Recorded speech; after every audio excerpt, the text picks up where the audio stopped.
Hello dear students, आप लोगों का हमारे इस यूट्यूब चैनल में बहुत बहुत स्वागत करता हूं। तो मैंने क्लास 12th फिजिक्स स्टार्ट की हुई है और हम लोग पढ़ रहे हैं इलेक्ट्रिक चार्ज एंड फील्ड, पहला चैप्टर।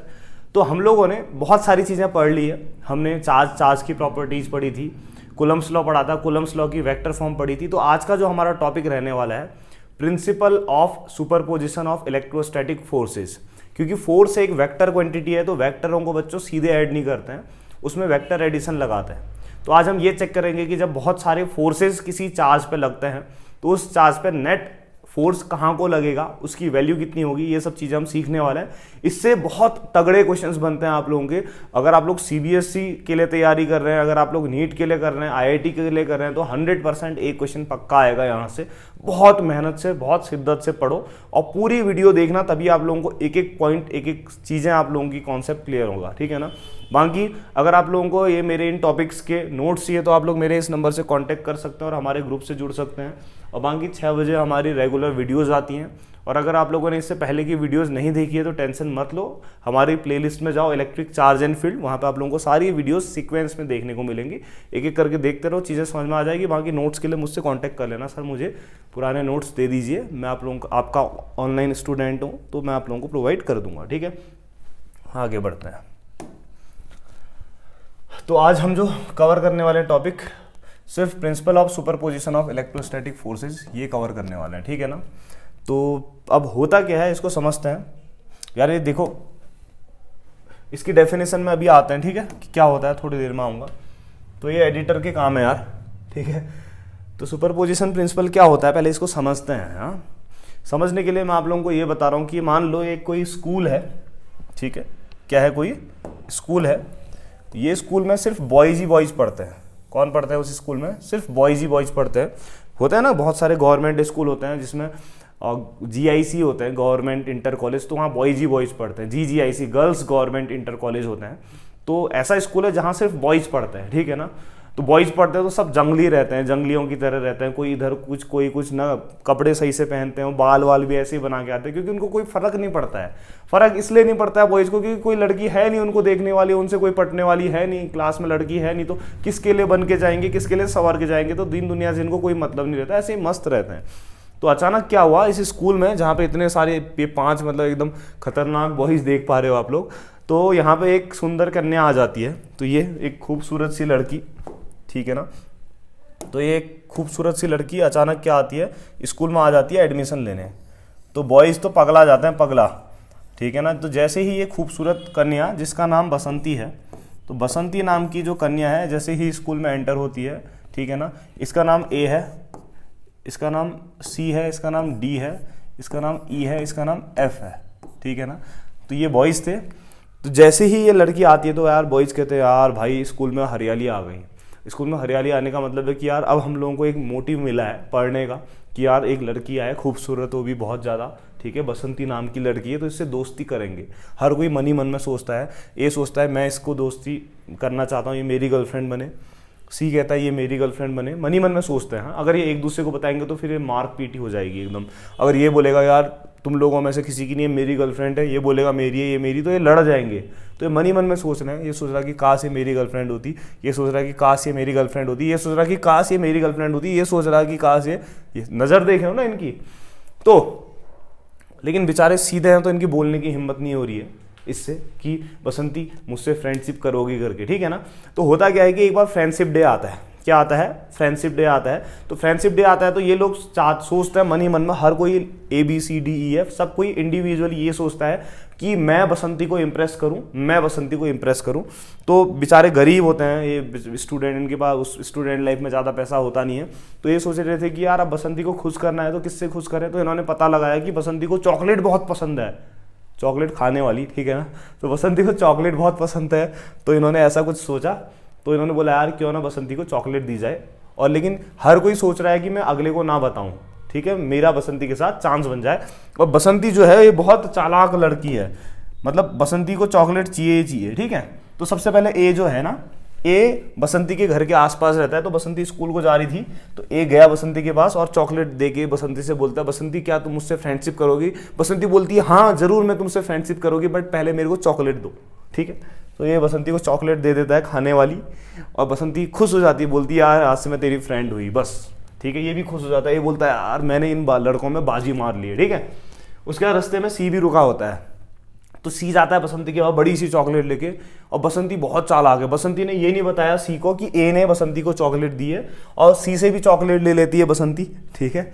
सी से भी बसंती चॉकलेट ले लेती है और बोलती है कि आज से मैं तेरी दोस्त हुई, बस मैं सिर्फ तेरी दोस्त हुई, ठीक है। उसके बाद ऐसे डी वाला भी कहीं पे मिलता है बसंती को, और बसंती को बहुत सारी चॉकलेट देता है। बसंती चॉकलेट ले लेती है, बैग में भर लेती है, कहती है आज से तू ही मेरा दोस्त है, बस तू ही मेरा दोस्त है। ऐसे ई वाले से भी ले लेती है, एफ वाले से भी ले लेती है। तो बसंती बहुत चालाक है, ठीक है ना। तो बसंती फिर क्लास में पढ़ाई हो रही होती है, लेकिन बसंती का बैग चॉकलेट से भरा होता है, ठीक है। तो बसंती के मन में चल रहा होता है कि यार मेरे पास इतनी सारी चॉकलेट है, तो टोटल मेरे पास कितनी चॉकलेट्स हैं। तो अगर आपसे कोई पूछे कि बताओ नंबर ऑफ चॉकलेट्स, ठीक है ना, बसंती के पास कितनी है, तो कैसे निकालेंगे। सबसे पहले हम ये देखेंगे कि ए ने बसंती को कितनी चॉकलेट दी, ठीक है ना। तो ए ने बसंती को जितनी भी चॉकलेट दी होगी, तो ए ने जितनी नंबर ऑफ चॉकलेट दी होगी, प्लस फिर आप देखोगे कि सी ने बसंती को कितने नंबर ऑफ चॉकलेट दी है, ठीक है ना। तो सी ने कुछ नंबर ऑफ चॉकलेट, एक काम करते हैं ना, ऐसा लिख लेते हैं इसको। देखो ए ने बसंती को चॉकलेट जितनी भी दी है वो जोड़ोगे, प्लस सी ने बसंती को कितनी चॉकलेट दी है आप वो ऐड करोगे, प्लस फिर आप देखोगे कि डी ने बसंती को कितनी चॉकलेट दी है वो देखोगे, प्लस फिर आप देखोगे ई ने बसंती को कितनी चॉकलेट दी है ना, फिर प्लस फिर आप देखोगे कि एफ ने बसंती को कितनी चॉकलेट दी है। तो आपको पता चल जाएगा कि बसंती को टोटल कितनी चॉकलेट मिली है। तो अगर मैं आपसे पूछूं कि बताओ नंबर ऑफ चॉकलेट्स, ठीक है, जो बसंती को मिली है, नंबर ऑफ चॉकलेट्स जो बसंती को मिली है बसंती के बैग में, वो कितनी होंगी। आप बोलोगे ए ने जितनी दी है, सी ने जितनी दी है, डी ने जितनी दी है, ई ने जितनी दी है, एफ ने जितनी दी है, सबको ऐड करेंगे। तो इसी को बोलते हैं बच्चों सुपरपोजिशन प्रिंसिपल। इसी को कहते हैं बच्चों सुपरपोजिशन प्रिंसिपल। तो सुपरपोजिशन प्रिंसिपल कहता है कि बसंती को हर इंडिविजुअल ने जितनी चॉकलेट दी है सबको ऐड करते जाओ, टोटल नंबर ऑफ चॉकलेट पता चल जाएगा, ठीक है ना। क्लियर हो रहा है ना, ठीक है। अब मैं इसी को थोड़ा सा फिजिक्स के हिसाब से पढ़ाता हूं आप लोगों को, ठीक है। अकॉर्डिंग टू फिजिक्स अब चीजें आप लोगों को थोड़ा समझ में आएंगी, हाँ। लेकिन ध्यान रखना कि बसंती ने हर किसी को नहीं बताया कि मेरे को औरों ने भी चॉकलेट दी है। इसका मतलब कहीं ना कहीं जो टोटल नंबर ऑफ चॉकलेट बसंती ने कमाई तो सही, लेकिन बसंती ने ध्यान रखना कि औरों को नहीं बताया, मतलब बसंती ने ए को नहीं बताया कि मेरे को इन्होंने भी चॉकलेट दी है, इसको नहीं बताया कि इन्होंने भी चॉकलेट दी है, ये ध्यान रखना, हाँ। तो अब ऐसे ही बसंती मान लो एक चार्ज है, कौन सा चार्ज है, मान लो एक आपके पास प्लस क्यू चार्ज है, ये बसंती है, ठीक है ना। अब इसके आसपास जो बहुत सारे बॉयज है ना, वो कौन कौन है देखो, प्लस क्यू चार्ज के आसपास बहुत सारे बॉयज है। चलो बसंती जो है प्लस Q1 ले लेते हैं, बसंती का चार्ज क्या ले लेते हैं, बसंती का चार्ज लेते हैं प्लस Q1। अब बसंती के आसपास बहुत सारे बॉयज हैं, ठीक है ना। जैसे मान लो यहाँ पर को एक बॉयज है प्लस Q2, एक बॉयज है यहाँ पे प्लस Q3, ठीक है, एक बॉयज है यहाँ पर को प्लस Q4, ठीक है ना। ऐसे करके बहुत सारे बॉयज है, बहुत सारे, हाँ। एक बॉयज है ये प्लस Qn। तो आपके पास कितने चार्जेस हैं, एक Q1 चार्ज है जो लड़की है आपकी, जिसके ऊपर आप लोगों ने टेस्ट करना है, बसंती को चॉकलेट देनी है आज, ठीक है ना।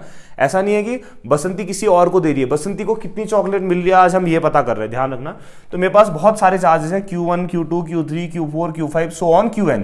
अब मुझे पता करना है कि ये Q2, Q3, Q4, Qn ये सब के सब मिलके इस Q1 चार्ज पे कितना फोर्स लगा रहे हैं। तो अगर मैं आपसे पूछूं, देखो सबसे पहले ये जो Q2 का प्लस है Q1 के प्लस को क्या करेगा, रिपल करेगा। तो इस Q1 पे Q2 की वजह से लगने वाला फोर्स कितना आएगा, F12 वेक्टर आएगा। और ऐसे ही बताओ ये प्लस Q3 प्लस Q1 को क्या करेगा, रिपल करेगा। तो Q1 पे Q3 की वजह से लगने वाला फोर्स आएगा F13, ध्यान से देखना। फिर ऐसे ही Q4 का जो प्लस है इस Q1 के प्लस को क्या करेगा, रिपल करेगा ऐसे, ठीक है ना। तो ये कितना आएगा F14, मतलब Q1 पे Q4 से लगने वाला फोर्स। ऐसे ही Qn का जो है ये इसको ऐसे रिपल करेगा, तो ये आएगा F1n। तो कहीं ना कहीं मैंने ये देख लिया कि इस Q1 चार्ज पे इसके आसपास present Q2, Q3, Q4 so on Qn कितना फोर्स लगा रहे हैं। तो अब अगर मैं आपसे पूछूं कि बताओ टोटल फोर्स कितना लगा इस Q1 चार्ज पे, तो total force on Q1 charge, अब ये फोर्स वेक्टर है तो F1 वेक्टर लगाएंगे, चेक करते हैं। सबसे पहले Q1 पे किसने लगाया, Q2 ने, कितना लगाया F12, तो F12 लिखोगे, F12 मतलब कि Q1 पे Q2 ने कितना लगाया, प्लस फिर Q3 ने भी तो लगाया Q1 पे, कितना लगाया F13, तो F13, फिर किसने लगाया बताओ, Q4 ने भी तो लगाया Q1 पे, तो ये कितना आ जाएगा F1 4 आ जाएगा, प्लस सो ऑन लास्ट में किसने लगाया, Qn वाले ने कितना लगाया F1n, ठीक है ना, F1n। तो इसी को बोलते हैं प्रिंसिपल ऑफ सुपरपोजिशन। तो प्रिंसिपल ऑफ सुपरपोजिशन कहता है कि अगर आपके पास बहुत सारे चार्जेस हैं Q1 Q2 Q3 Q4 so on Qn, तो ये सारे के सारे चार्ज Q2 Q3 Q4 और Qn, इस Q1 चार्ज पे कितना फोर्स लगाएंगे अगर आपको पता करना है, तो ये Q1 पे लगने वाले फोर्स को F1 बोल दिया, इक्वल टू Q2 ने Q1 पे लगाया F12 प्लस Q3 ने Q1 पे लगाया F13, Q4 ने लगाया होगा F14, सो ऑन n वाले ने लगाया होगा F1n। तो हर इंडिविजुअल चार्ज ने जितना भी फोर्स लगाया इसका वेक्टर सम, इसी को बोलते हैं principle of superposition of forces. Clear हो गया ना।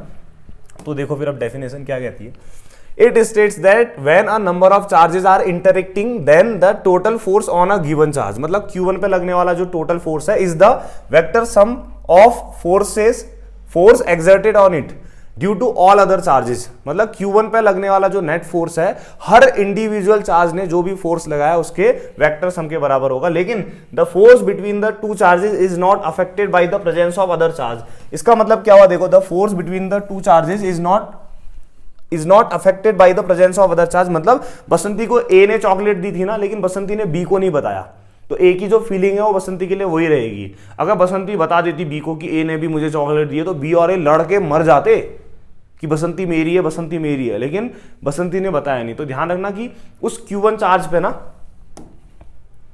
ये Q1 पे Q2 भी लगा रहा है फोर्स, Q3 भी लगा रहा है, Q4 भी लगा रहा है, लेकिन Q2 ने जो Q1 पे फोर्स लगाया ना F12, इस फोर्स को Q3 ने Q1 पे जो फोर्स लगाया F13, ये फोर्स अफेक्ट नहीं करेगा, ध्यान रखना। हाँ, क्लियर हो रहा है ना। तो आप लोगों को पता चल गया कि Q1 चार्ज पे लगने वाला जो नेट फोर्स है वो क्या होगा बताओ, Q1 पे Q2 से लगने वाला फोर्स प्लस Q1 पे Q3 से लगने वाला फोर्स प्लस Q1 पे Q4 से लगने वाला force plus so on Q1 पे Qn वाले से लगने वाला फोर्स, ठीक है। और लेकिन फोर्स वेक्टर है तो वेक्टर एडिशन के बराबर होगा, इसी को बोलते हैं principle of superposition of forces. ठीक है बच्चों, इतना आई होप कि आप लोगों को समझ में आया होगा। अब एक काम करते हैं ना, इसको कुछ इक्वेशन बोल देते हैं, इस वाले को बोल देते हैं इक्वेशन नंबर x। क्या बोल देते हैं इसको, इक्वेशन नंबर x कह देते हैं, ठीक है ना। तो ये जो हमने काम किया है देखो, तो इसको हम लोग कह देते हैं इक्वेशन नंबर x है, ठीक है। अब ये फोर्स निकाल तो दिया है, लेकिन अब ये फोर्स की कुछ ना कुछ वैल्यू भी तो होगी ना, तो अब ये फोर्स की वैल्यूज निकालने के लिए काम करते हैं। तो इसके लिए नेक्स्ट पेज में जाएंगे, ठीक है। तो अब ये जो फोर्स है ना, इनकी वैल्यू F12 कितना होगा, मतलब Q1 पे Q2 से लगने वाला फोर्स कितना होगा, Q1 पे Q3 से लगने वाला फोर्स कितना होगा, ये सब निकालते हैं। तो इसके लिए मैं एक कार्टेशियन कोऑर्डिनेट सिस्टम बनाऊंगा, देखना जरा ध्यान से। ये मेरी x एक्सिस है, ठीक है, ये मेरी y एक्सिस है। तो ये जो इक्वेशन x आई है ना बच्चों, इसमें जो हर एक इंडिविजुअल फोर्स है इनकी वैल्यू निकालने की कोशिश कर रहा हूं। हाँ, ध्यान रखना। मान लो जो आपका चार्ज है Q1 जिस पे फोर्स लग रहा है, जिसको मैं बसंती कह रहा था, वो यहाँ पे है, ठीक है ना। तो ये आपका कौन सा चार्ज है, ये आपका एक Q1 चार्ज है, यहाँ पे लिख देते हैं प्लस Q1, ठीक है। इस Q1 चार्ज की ओरिजिन से जो पोजीशन वेक्टर है ना, ये R1 वेक्टर लेता हूँ, मतलब ये ओरिजिन से R1 डिस्टेंस दूर है, समझ में आ गया। अब इस Q1 पे कौन फोर्स लगा रहा है बताओ, Q2 लगा रहा है, Q3 लगा रहा है, Q4 Q5 so on Qn, बहुत सारे लगा रहे हैं। आज मान लो 2 ही लड़के हैं, चलो कंपटीशन कम कर देते हैं, ये बसंती है, इसके अगल बगल में 2 ही लड़के हैं, एक कौन है Q2 है और एक क्या है Q3, ठीक है ना। तो दिखा देता हूँ फिर 2 बॉयज़ को, 2 बॉयज़ हैं, एक यहाँ पे मान लो, इसका कलर चेंज कर लेते हैं थोड़ा। हाँ, तो Q1 के आसपास एक है आपका कौन, यहाँ पर को प्लस Q2 चार्ज है, ठीक है। इस प्लस Q2 की जो ओरिजिन से पोजीशन वेक्टर है ना, इसको हम R2 वेक्टर ले लेते हैं, ठीक है। और ऐसे ही एक और चार्ज है आपके पास, ठीक है ना, वो चार्ज को दे देते हैं हम नाम, चलो ये वाला देते हैं कलर, Q1 है, ये Q2 है, एक और चार्ज है आपका यहाँ पे कौन सा, ये प्लस Q3 चार्ज है, इसका ओरिजिन से जो पोजीशन वेक्टर है ये ले लेते हैं R3 वेक्टर, समझ में आया। अब इस पे लगने वाला फोर्स पता करना है Q1 पे, किसकी वजह से, Q2 और Q3 की वजह से लगने वाला फोर्स पता करना है, ठीक है ना। तो देखना जरा बच्चों, सबसे पहले देखो Q2 प्लस है, Q1 प्लस है, तो ये इस पे क्या लगाएगा बताओ, रिपल्सन का फोर्स लगाएगा नहीं लगाएगा। तो Q1 को ये Q2 ना इधर इस डायरेक्शन में रिपल करेगा, ये इस डायरेक्शन में रिपल करेगा, तो ये फोर्स आएगा किस पे लगने वाला, Q1 पे लगने वाला किसकी वजह से, Q2 की वजह से, तो इसको F12 वेक्टर बोलोगे, समझ में आया ना। तो Q2 ने Q1 पे इस डायरेक्शन में फोर्स लगाया होगा। ऐसे ही अगर मैं पूछूं कि इस Q3 ने Q1 पे कहाँ को फोर्स लगाया होगा, समझना ये प्लस है, ये प्लस है, तो प्लस प्लस को ऐसे रिपल करेगा। तो ये जो Q3 है इस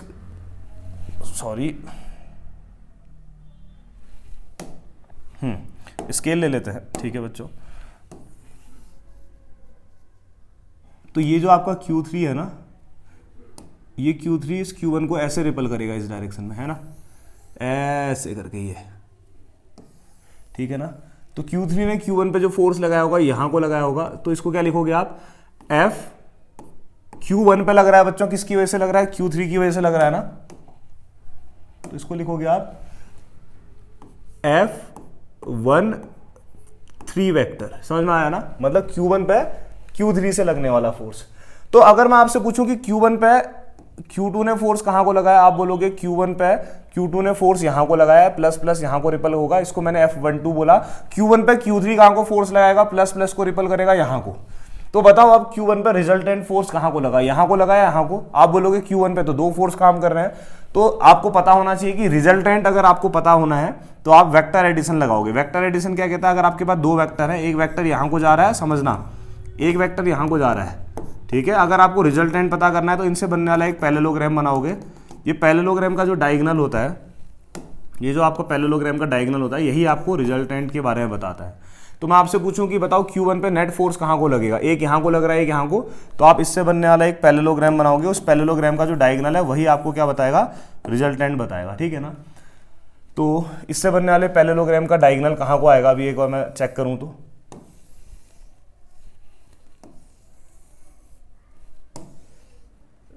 देखना जरा ध्यान से। तो हल्का सा एडजस्ट कर लेंगे, हाँ।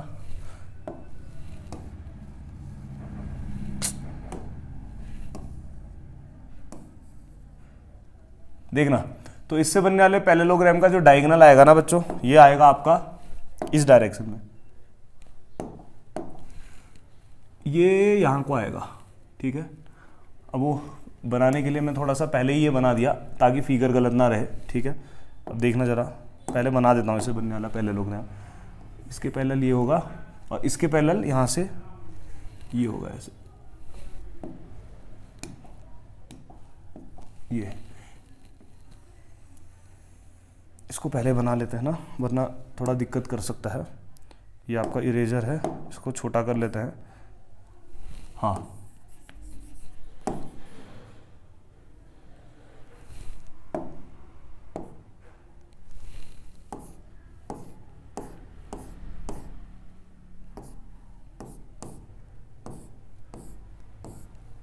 ठीक है, अब समझना, हाँ जरा ध्यान से। तो इसके पैरेलल मैंने ये लाइन ड्रॉ करी, इसके पैरेलल ये लाइन ड्रॉ करी, तो ये पैरेललोग्राम बना। तो इस पैरेललोग्राम का जो ये डायगोनल है ना बच्चों, ये जो डायगोनल है यही आपको रिजल्टेंट वेक्टर बताएगा। इसका मतलब जो आपका ये प्लस Q1 चार्ज था यहाँ पे जो आपका ये प्लस Q1 चार्ज था, तो इस पे लगने वाला जो नेट फोर्स आएगा ना वो यहाँ को आएगा। समझ में आ रहा है ना, कैसे, इसने यहाँ को धक्का दिया, इसने यहाँ को धक्का दिया, तो इन दोनों का रिजल्टेंट यहाँ को आया, तो नेट फोर्स इधर को आएगा, ठीक है। अब इस नेट फोर्स की वैल्यू कैसे निकालेंगे, ये फॉर्मूला हम लोगों ने पीछे लिखा है कि F1 वेक्टर इक्वल टू 1 वाले ने 2 पे कितना लगाया, सॉरी 2 वाले ने F1 पे कितना, Q1 पे कितना लगाया, 3 वाले ने Q1 पे कितना लगाया, 4 वाले ने, तो आज हमारे पास दो ही हैं, तो F12 और F13 निकालते हैं, रख देंगे, आ जाएगा आंसर। हाँ, इतना क्लियर हो रहा है ना। अब कुछ चीजें मैं आप लोगों को अज्यूम करके दिखा रहा हूं, ध्यान से देखना बच्चों। ये सबसे पहले बताओ ना, Q3 से Q1 तक की डिस्टेंस कितनी होगी, बताओ। Q3 से अगर मेरे को Q1 की तरफ को आना है तो मैं इस डायरेक्शन में आऊंगा, है ना। और डिस्टेंस कितनी होगी, Q3 से Q1 की तरफ आ रहे हो तो ये आएगा आपका R। Q3 से Q1 तक की डिस्टेंस, हाँ 3 कितना होगा 1। समझ में आ रहा है, Q3 से Q1 तक की डिस्टेंस। ऐसे ही बताओ Q2 से Q1 की तरफ को आओगे तो कहाँ को आओगे, यहाँ को आओगे ना। और डिस्टेंस कितनी होगी, Q2 से Q1 तक की डिस्टेंस की बात कर रहा हूँ तो ये होगी आपकी R2। Q2 से Q1 की तरफ को आ रहे हो तो 2 1 वेक्टर। समझ में आ रहा है ना। तो Q2 से Q1 तक की डिस्टेंस R21 ले ली, Q3 से Q1 तक की डिस्टेंस R31 ले ली, इतना मैंने कर दिया। अब मैं आप लोगों को चीजें बता रहा हूं, अब इनको ध्यान से देखना है आपने, बस अब होते जाएगा। According to Coulomb's law according to Coulomb's law in vector form. Coulomb's law की वेक्टर फॉर्म आपको आनी चाहिए, जिन लोगों ने नहीं आती है पीछे जाके आप चेक कर लेना, मैंने पढ़ाया है। तो कूलम्स लॉ की वेक्टर फॉर्म कहता है कि एफ वेक्टर इक्वल टू होता है 1/4 पाई एप्सिलॉन नॉट, ये होता है आपका Q1 Q2 upon are square. अगर आपके पास दो चार्ज आर डिस्टेंस पे है, वेक्टर फॉर्म में साथ में आर कैप आता है, कितना आता है आर कैप। ये कूलम लॉ की वेक्टर फॉर्म है बच्चों कि एफ वेक्टर इक्वल टू इतना। तो अगर आपको ये पता है तो यहां से मैं अब निकाल रहा हूं, फिर ध्यान से देखना। सबसे पहले Q1 पे लगने वाला फोर्स निकाल रहा हूं Q2 की वजह से, तो लिखता हूं फोर्स ऑन किस पे Q1 पे लगने वाला फोर्स किसकी वजह से बताओ, तो ड्यू टू Q2 की वजह से। किसकी वजह से, Q2 की वजह से। तो इस Q1 पे इस Q2 ने कितना फोर्स लगाया बताओ, F लगाया है या F12 लगाया है, तो F की जगह कितना आ जाएगा, F12 आ जाएगा। तो आ जाएगा F12 vector equal to, formula क्या होता है 1/4 पाई एप्सिलॉन नॉट। Q1 पे Q2 ने लगाया ना, तो Q1 पे लगा है Q2 से, और ध्यान से देखो Q1 से Q2 तक की डिस्टेंस R21 है, तो अपॉन आर स्क्वायर होता है, तो ये कितना आएगा R21 का क्या आएगा स्क्वायर आएगा, और साथ में कितना आएगा R21 कैप आएगा। समझ में आ गया ना। तो Q1 पे Q2 से लगने वाला फोर्स मैंने निकाल दिया, इसको इक्वेशन नंबर फर्स्ट कह देते हैं। ऐसे ही बताओ Q1 पे Q2 से लगने वाला फोर्स निकाल दिया, अब Q3 से Q1 पे लगने वाला फोर्स कितना होगा बताओ ऐसे ही। अब लिखता हूं फोर्स ऑन Q1 किसकी वजह से, ड्यू टू Q3 की वजह से। हेलो, ठीक है ना। तो क्या आएगा बताओ, Q3 ने Q1 पे कितना फोर्स लगाया F13, तो F12 की जगह कितना हो जाएगा F13 हो जाएगा। हाँ, F1 मतलब Q1 पे लग रहा है, 3 मतलब Q3 की वजह से, इक्वल टू फॉर्मूला क्या हो जाएगा बताओ 1/4 पाई एप्सिलॉन नॉट। Q1 पे जब Q2 लगा रहा था तो Q1 Q2 आ रहा था, तो Q1 पे Q3 लगा रहा है तो क्या आएगा Q1 Q3, तो ये आएगा आपका Q1 Q3 अपॉन Q3 से Q1 तक की डिस्टेंस, Q2 से Q1 तक की डिस्टेंस R21 थी, तो ये कितना हो जाएगा R31 का स्क्वायर। देख पा रहे हैं ना डिस्टेंस, R31 का स्क्वायर, साथ में कितना आएगा R31 कैप। ठीक है, ये इक्वेशन नंबर हो गई सेकेंड। तो आपके पास दो ही चार्ज थे, निकाल दिया फोर्स। मान लो ऐसे एक और Q4 होता तो कितना आता F14 equal to 1/4 pi epsilon naught Q1 Q4 upon R41 का स्क्वायर R41 कैप। समझ में आया ना। तो ऐसे ही करके आप कितने के लिए भी निकाल सकते हो। ऐसे ही मैं सिमिलरली लिख देता हूं, मतलब सो ऑन ऐसे लिख देता हूं। फोर्स, ध्यान से सुनना, ऑन, थोड़ा इसको बड़ा कर देते हो, फोर्स ऑन किस पे Q1 किसकी वजह से, ड्यू टू, मैंने बोला Q2 है, Q3 है, Q4 Q5 Q6 Q7 Q8, ऐसे ही लास्ट वाला जो चार्ज है Qn, तो Qn की वजह से फोर्स कितना आएगा, Qn चार्ज, हाँ Q5 जैसे Q6 N मतलब कोई सा भी, तो कितना आ जाएगा बताओ। देखो Q1 और Q3 के लिए 13 आ रहा है, तो Q1 और Qn के लिए क्या आएगा F, यह आ जाएगा आपका F, बताओ 1n वेक्टर इक्वल टू कितना आ जाएगा बताओ 1/4 पाई एप्सिलॉन नॉट, यह आएगा Q1, यह आएगा आपका Qn अपॉन Rn1 का स्क्वायर, साथ में कितना आएगा आपका Rn1 कैप। ठीक है ना, ये इसको इक्वेशन नंबर थर्ड कह देते हैं। तो देखो आपने F12 निकाल दिया, F13 निकाल दिया, F1n निकाल दिया, तो ये सारी वैल्यू आप यहां रख सकते हो। F12 F13 F14 F1n, ये सारी वैल्यू इक्वेशन x में रख देता हूं। हाँ, तो इसके बाद क्या लिखूंगा, using all these values in equation number किसमें, x में। ठीक है ना, तो लिख लेता हूं using all these values in equation number x। तो सारी जो वैल्यूज हैं इक्वेशन x में रख देता हूं। इक्वेशन x क्या थी मैं एक बार लिख देता हूं, F1 वेक्टर इक्वल टू थी F12 वेक्टर, Q1 पे Q2 से लगने वाला फोर्स, प्लस F13 वेक्टर, फिर plus F14 15 16 17 so on F1n vector. ये थी आपकी इक्वेशन x। तो यहां पर को ये सारी वैल्यू मैंने निकाल दी है, देखो ये। ठीक है, यहां से रख रहा हूं, आप लोग कुछ सेकंड पीछे चले जाना अगर आपने देखना हो। वैसे तो आप लोगों को इतना एक पैटर्न पता चल गया कि क्या होगा करके। तो F12 की जगह कितना आएगा देखो 1/4 pi epsilon naught Q1 Q2 upon कितना था F21 का स्क्वायर, साथ में कितना था R21 कैप, ये F12 रख दिया।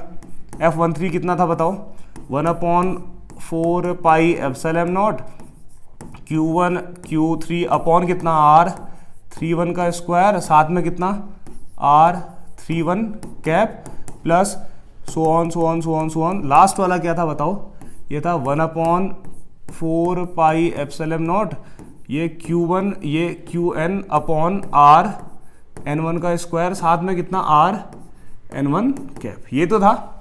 अब इसमें से कुछ चीजें हैं जो कॉमन आ सकती हैं, देखो क्या क्या आ सकती है बताओ, ध्यान से देख के बताओ। 1/4 पाई एप्सिलॉन नॉट कॉमन आएगा, सब जगह से Q1 कॉमन आ जाएगा, तो अंदर क्या बचेगा बताओ, अंदर बचेगा Q2 अपॉन R21 का स्क्वायर R21 कैप प्लस यहाँ पे क्या बचेगा Q3 अपॉन R31 का स्क्वायर R31 कैप प्लस, समझ में आ रहा है ना, है ना, बोलो ठीक है। ये आएगा Qn अपॉन कितना RN1 का स्क्वायर, साथ में RN1 कैप। अगर कोई दिक्कत, कोई परेशानी, कोई समस्या है तो आप लोग पूछ सकते हैं मुझसे, ठीक है। नंबर दे दिया है मैंने आप लोगों को, या कमेंट में पूछ लो सीधे यार। तो 1/4 पाई एप्सिलॉन नॉट Q1, देखो अंदर एक पैटर्न नहीं देखने को मिल रहा है आपको, जो अंदर है ना ये चीजें रिपीट हो रही है, देख तो समझ। Q2 है, फिर Q3 आ जा रहा है, फिर Q4 आ रहा है, फिर Q5, ऐसे Qn आ जा रहा है। R21 है, फिर क्या हो जा रहा है R31, फिर R41, फिर R51, फिर RN1। तो चीजें रिपीट हो रही है, वो भी एडिशन में। तो याद रखना बच्चों, जब भी कोई चीज रिपीट हो रही होती है एक पैटर्न में, आपको सिमेट्री पता चलती है, मतलब कि आपको अगला टर्म पता होता है क्या आएगा, फिर आपको पता रहता है अगला टर्म क्या आएगा, और वो चीजें एडिशन में होती है। तो इसको हम कैसे लिखते हैं, ध्यान से देखना। तो इसके लिए हम यूज करते हैं बच्चों सिग्मा। क्या यूज करते हैं, सिग्मा। तो जब भी कोई चीज ऐसे रिपीट होती है तो इसके लिए सिग्मा लिखते हैं, एडिशन में अगर कोई चीज रिपीट होगी, हाँ ठीक है ना। आप देखो Q तो आपका ऐसा ही रह रहा है, ध्यान से देखना, Q ऐसा ही रह रहा है, लेकिन Q के बॉटम में जो 2 है ना, थोड़ी देर के बाद 3 हो जा रहा है, फिर 4 हो जा रहा है। तो जो चीज बदलती है उसको I लिखते हैं। तो ये Q के बॉटम वाली चीज बदल दी है तो QI लिख दिया। R ये 2 1 है, 3 1 है, तो R तो ऐसा ही रह रहा है। ये आगे वाली चीज बदल रही है, 2 के बाद 3 हो जा रही है, फिर 4 हो जा रही है, फिर N हो जा रही है। तो जो बदल रही है उसको I लिख देंगे। RI 1 तो ऐसा ही रह रहा है, तो RI1 का स्क्वायर हो जाएगा। साथ में देखो R21 है, फिर 3 1 है, 4 1 है, तो आगे वाली चीज बदल रही है तो इसको RI1 कैप। तो जो चीज बदलती है बच्चों उसमें I लिख देंगे, ठीक है ना। अब ये जो बदलने वाली चीज I है ना आपकी, ये कहां से शुरू हो रही है, ध्यान से देखना। तो I जो बदल रहा है 2 से बदल रहा है, फिर 3, तो 2 से बदलना शुरू हो रहा है, फिर 3 आएगा, फिर 4 आएगा, फिर 5 आएगा, फिर 6 आएगा, ऐसे करके N तक जा रहा है। तो ऐसे लिख देते हैं इसको। तो ये है, इस तरीके से हम इसको लिखते हैं। तो कहीं ना कहीं जो टोटल फोर्स है ऑन Q1 चार्ज इतना आ गया, ठीक है ना। तो बस यही आपका आंसर है, principle of superposition of force का, ठीक है ना। यहाँ तक मेरे ख्याल से आप लोगों को समझ में आया होगा। अब आप बोलोगे क्या इसको अगर ओपन करें यही आएगा, देखो मैं चेक करके दिखा रहा हूँ, हाँ देखना जरा, मैं खाली थोड़ी देर के लिए समझाने के लिए। अगर इसको ओपन करूँ क्या ऊपर वाला आता है, नहीं आता है, 1/4 पाई एप्सिलॉन नॉट, ये आपका Q1 है, ठीक है। अब इसको ओपन कर रहा हूँ, ध्यान से देखना। सबसे पहले 2 रखोगे तो कितना आ जाएगा, I की जगह 2 रखोगे तो Q2, यहाँ पे 2 रखोगे तो R21 का स्क्वायर, फिर R21 कैप। सिग्मा का मतलब फिर प्लस लगाओगे, 2 के बाद अगला नंबर क्या आएगा, 3, तो रख दो 3, तो ये आएगा Q3 अपॉन कितना R31 का स्क्वायर R31 कैप। ऐसे ही करके सो ऑन रखते जाना। लास्ट वाले में N रखोगे तो ये कितना आएगा, देखो Qn अपॉन कितना RN1 का स्क्वायर RN1 कैप। आ गया ना दोबारा से ऊपर वाला, तो कोई फर्क नहीं पड़ता, इस तरीके से आप लिख सकते हो, ठीक है बच्चों। ये वाली चीज मिटा देता हूं फिर मैं, ठीक, इसको मैंने मिटा दिया। तो ये आ गया ना आप लोगों को। तो यही है principle of superposition of forces. इसको मैंने बॉक्स में अच्छे से बंद कर दिया। अब मैं, अगर आप चाहो ना, इसको आप ऐसे भी लिख सकते हो बच्चों। पहले तो इसको बढ़िया से लिख देते हैं ऐसे बॉक्स में बंद करके। तो Q1 चार्ज पे है, उसके आसपास Q2 Q3 Q4 Qn मिला के इतना फोर्स लगा रहे हैं। अब एक चीज बता रहा हूं मैं आपको, आप ऐसे लिख सकते हो। देखो एक छोटा सा फॉर्मूला है, देखो ना, ए कैप किसी भी वेक्टर का जो यूनिट वेक्टर होता है ना, वो कैसे निकलता है, ए वेक्टर अपॉन ए के बराबर होता है। A cap equal to A vector upon A के बराबर होता है। तो यहाँ RI1 कैप को कितना लिख सकते हो अगर चाहो तो। अब मैं इसको ऐसा लिख दूँ, देखो ये F1 वेक्टर इक्वल टू, ध्यान से देखना, 1/4 pi epsilon naught Q1 bracket में सिग्मा, I की वैल्यू स्टार्ट हो रही है 2 से लेकर N तक, साथ में क्यू आई है अपॉन कितना है आर आई वन का स्क्वायर है। देख A cap A vector upon ए होता है, तो आर आई वन कैप कितना हो जाएगा, ये होगा are I one vector upon कितना हो जाएगा आर आई वन। ऐसे लिख सकते हो। अगले स्टेप में ये दोनों मल्टीप्लाई हो जाएंगे, है ना। तो अगले स्टेप में अगर ये दोनों मल्टीप्लाई हो जाएंगे ये और ये, तो ये यहां से ये हट जाएगा, देखो यहां से ये हट जाएगा और ये स्क्वायर के बदले क्या आ जाएगा बच्चों, क्यूब आ जाएगा। तो अगर आप चाहो तो इसको ऐसे भी लिख सकते हो, ठीक है। तो principle of superposition of forces के दो फॉर्मूले आ गए। अब आपको जो समझ में आता है वो वाला आप कर सकते हो, ठीक है ना। बात एक ही है, अगर एक निकाल दिया तो दूसरा निकालना कोई बड़ी बात नहीं है। तो आई होप को कि आप लोगों को principle of superposition of force समझ में आया होगा, ठीक है ना। तो बड़े प्यार से समझाया, थोड़ा सा इंपॉर्टेंट था इसलिए मैंने ज़्यादा से ज़्यादा टॉपिक में रहने की कोशिश करी कि लंबा वीडियो ना बने, ठीक है। अगर फिर भी आप लोगों को डाउट होता है तो आप लोग यार प्लीज़ मुझसे कह सकते हैं, मैं आप लोगों को बताऊंगा, दोबारा भी वीडियो बना सकता हूँ अगर डाउट रहेगा तो, ठीक है। मिलते हैं नेक्स्ट लेक्चर में।